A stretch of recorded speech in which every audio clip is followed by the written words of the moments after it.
space, I think that you lose a little bit of that, which is what has. I'm just sharing with you like all the inside chatter that went behind Coffee with Karan, and we kept coming back to finding a replacement to rapid fire, Oh and man. and the sad thing is like people are much more worried now than they were in the first 3 seasons, because nobody wants a PR nightmare, right? Like nobody wants to be like getting into. So everyone is so careful that you have to kind of make sure that you eventually change the language of the rapid fire, so at least you'll get something. Otherwise people are like, there were times where people have answered with abandon, like most overrated, most underrated, and I'm like, answers were just flowing. Today, I wouldn't answer those. How can I expect them to? We all have to somewhere be. We're in a very sensitive climate always. Like we're always, people are. Social media has made us so much more sensitized to sensitivity. So everyone is so much more sensitive about what they're saying, what they're expected to say. Fan clubs get angry, and like, I don't want any of that. Like eventually a talk show that's meant to be fun, you have to have fun with. Who wants the downside of any of this? Like I'm inviting them, they come for their absolute love for me and their relationship with me, and I have to protect that. It's like घर में अगर आपने मेहमान को बुलाया, you don't want them to go back feeling कि, I have a bad stomach.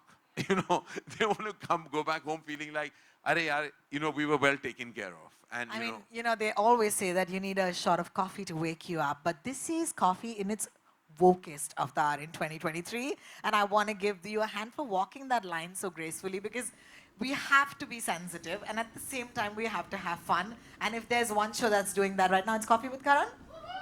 All right, thank you for the consensus.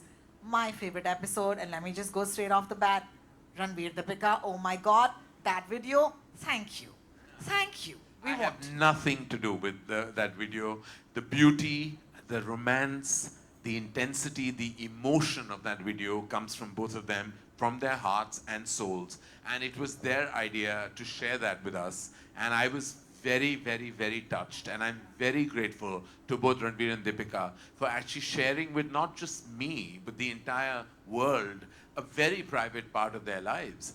Those 4 minutes are possibly one of the most precious 4 minutes of Coffee with Karan in its entirety. And I say that spanning 8 seasons, because it takes a very large and generous heart to share the way they did.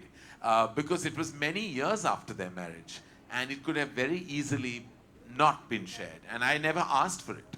I never asked for it, and I got it. And I feel it's the first time on Coffee with Karan where I got much more than I bargained for. So I picked my favorite episode. I'm going to quickly go around this place, look at faces and say, what's yours? Kuch kuch hota hai reunion. Oh, I'm living for this. Thank you. Listen, in that episode, like, I felt like I couldn't stop laughing. It was just hilarious. It was, and there was nothing, it was not, I thought that, is it going to really come across funny, or am I only finding them mad? Because like I was mad, they were mad, and we were just laughing. At one point I had to get up because my stomach was hurting. Because I was like, we were just laughing. It was inane. And then it realizes that we've gone back so many decades together that obviously we have a camaraderie that is like kind of special. And it was, even when with Sid and Varun, these reunions have really worked out well. And Sid and Varun actually haven't done an interview at all in the last 11 years together. So when we got them together, again, like they were just hilarious. Like Varun always says funny things unintentionally. But like when he said he goes boating with his wife, I was like, that totally had me. And I was like, when did you go boating with Natasha? Like, when did this happen? I'm boating tonight. And any of us Mumbaikars will know that it's not in our top 10 things to do, Like we don't go boating, You can walk, you can dance, you can go and say, I've gone and seen a movie, I've gone theater experiences, had fun here, had fun there, but boating is not something that I would come across here. Gems from the season. Favorite episode? Is it possible to ask Karan Johar what his favorite episode is from this season? I mean, I can't answer that question. Of course not. In fact, I've enjoyed all of them. I have to say that each one of them was special in its own way, and that is an absolutely politically correct answer. And I'm going to stick with it. Thank God there are no hampers right now. Yeah, because I'm not winning anything at the end of this, so I'm not saying it. And they've all come with lots of love in their heart, and I'm not choosing. Oh my God. All right, so then I think it's time to let you do some questions, right? So we have a mic, it'll pass around. Obviously, you'll address your question to Karan Johar, not me. So go for it. Hi, Karan. Hi. Karan, my favorite was Vicky and Kiara after Sid and Right. Varun. But I want to know from you, what was the best moment from this episode for you? What was the highlight I'm apart telling you, from the the fact age? that About- well, apart actually, it from was that rather age. sweet hearing about Kiara's proposal story. I thought it was like quite sweet when she spoke about how Sid proposed to her in Rome, and of course, I knew that had happened. But it's like what I love is when people actually drop their guard and share bits of their personal life that that that no one else would like know about, or no other show or interview would have access to. I thought that was sweet, and I just thought Vicky was like wonderful throughout. Like he has such an easy personality on camera. Like he's just so himself all the time. I feel like that's how he comes across when he puts up a Punjabi rap video, or when he gives an unabashedly brilliant performance in Sam Bahadur and everything that he's done. Kiara has such a gorgeous, real energy, and I just thought like so much of that episode was so lovely. You know, there are few episodes that keep you smiling throughout, and that was one of them. Hi, Karan sir. My question to you is, you had revealed, in one of the episodes that there was a period of time when you were not on talking terms with Kareena and Kajol. Yeah. I mean, a little bit of that is also mentioned in your book. Yeah. But for those who do not know, do you want to say a little more about that? And do you think that period has strengthened your bond with them? I mean, absolutely. They're not. Well, with time, you realize that the relationships go through ups and downs. Um, I never want to go back to the time when we weren't speaking, because those are times that I feel I lost out on precious time with two women I absolutely love. I'm just glad that today we are even stronger as friends, as family. And in fact, it's bizarre because when I speak about, I never thought that Kareena and I would have children at the absolute same time.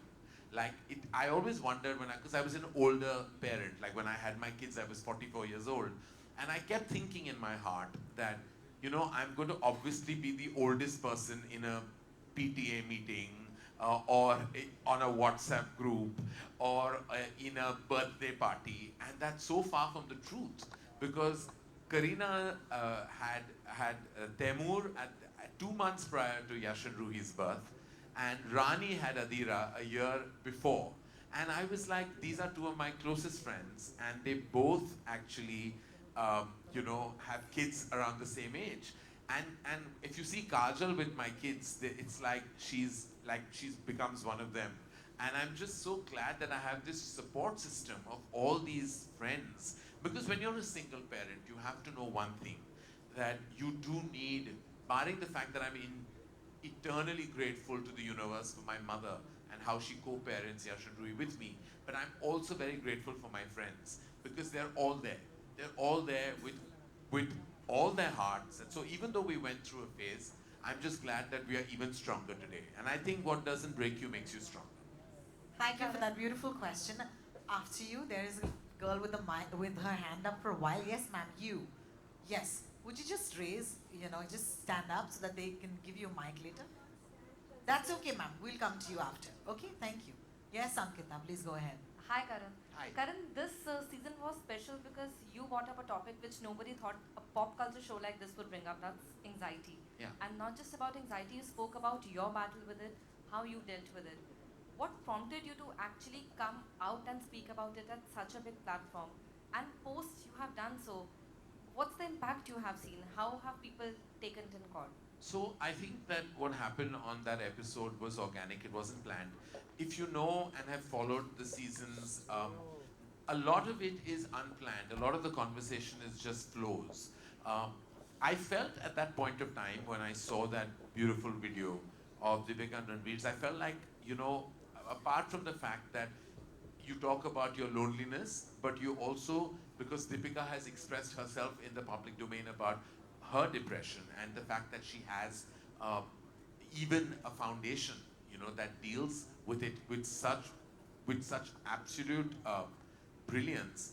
I had to say that, it was something that I felt like I needed to share, because I feel like a lot of us in the in as public figures, uh, you go through things, and I feel if you touch on those topics, you're empowering many others to also speak about it.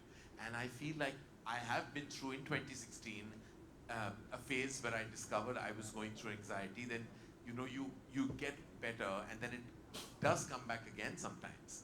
And it came back again for me at the beginning of this year. And you, what you do is you address it, and you have to. The first thing is you acknowledge it, and then you address it. All of us can go through, can all have, what happens to me or what happens to anybody else can happen to anybody. It can happen, and it doesn't mean you need a trigger. Sometimes it's a result of many things. Sometimes there is a trigger. But when I spoke about my anxiety, it was also to share a part of my life that really exists, and it's a part that exists today as well. And while I speak, I have absolutely no fear in saying that I'm on medication, and I feel much better today because I seek the help. And I think we need to. Sometimes you feel that you can speak to a family member, and you can speak to a close friend, and maybe that is therapy in itself. But there are professionals who can actually guide you, where sometimes your loved ones can't. And not because they're not capable or don't want to. It's sometimes that's just not there. There's not there. They've not been educated in that zone to tell you what to do. And that's where formal education in that field can truly help you and guide you. And you need professional assistance. You need to go there. And for that, the only thing I tell people is acknowledge it first. Acknowledge it to yourself,